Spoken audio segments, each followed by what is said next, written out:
नमस्कार दोस्तों, आप सभी का स्वागत है इसके यूएन में। तो आज हम बात करेंगे इसके आगे, जो कि हम डेली डिस्कस करेंगे आपका।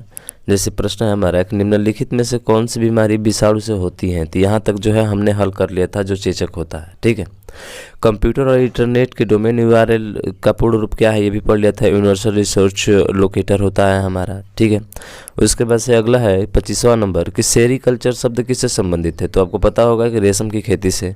सहजीवी संबंध को दर्शाता है। काई विश्व पर्यावरण दिवस 2020 के लिए संयुक्त राष्ट्र द्वारा घोषित थीम का नाम क्या था। तो वो था जैव विविधता। प्रार्थना समाज के संस्थापक कौन थे। तो ध्यान रखना आत्म राम पांडुरंग, ये जो थे आपके प्रार्थना समाज के संस्थापक थे। ठीक है, फिर बात करते हैं अगले।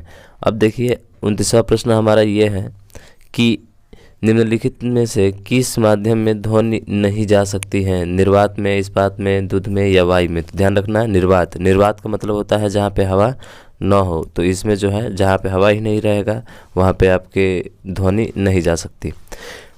30वां प्रश्न है कि खेलो इंडिया यूथ गेम्स 2020 किस शहर में आयोजित किए गए थे। तो याद रखना गुवाहाटी।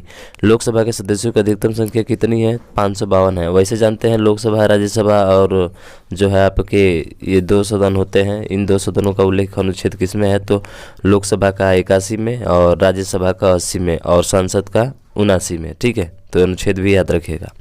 पानीपत का दूसरा युद्ध अकबर और हेमू के बीच किस वर्ष में हुआ था। यह ध्यान रखिएगा 1556 में हुआ था। तो किसके बीच, अकबर और हेमू के बीच। कुडन कुलम नाभिकीय विद्युत परियोजना किस राज्य में स्थित है। तो वह है तमिलनाडु में। भारत कौन भारत के सबसे युवा राष्ट्रपति थे। तो याद रखना वो है नीलम संजीव रेड्डी। ठीक है, दक्षिण अमेरिका के कौन से दो देश अस्थल रुद्ध हैं। तो वो हैं पैराग्वे और Bolivia.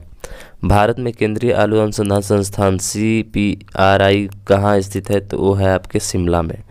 International court of justice का हेड क्वार्टर कहाँ स्थित है। तो वो है आपका दी हेग में।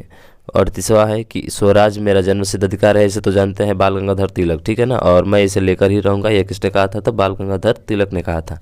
किस भारतीय राज्य की मुख्य भूमि की तटरेखा सबसे लंबी है। तो वो है आपके गुजरात। सबरीमाला मंदिर कहाँ पर स्थित है। तो वो है आपके केरल में। ठीक है, तो ये रहा आपका पहला सेट और ये पूरा खत्म होता है। फिर बात करेंगे हम लोग अगले दिन अगले सेट के बारे में। ठीक है, तो आज के लिए बस इतना ही। जय हिंद, जय भारत।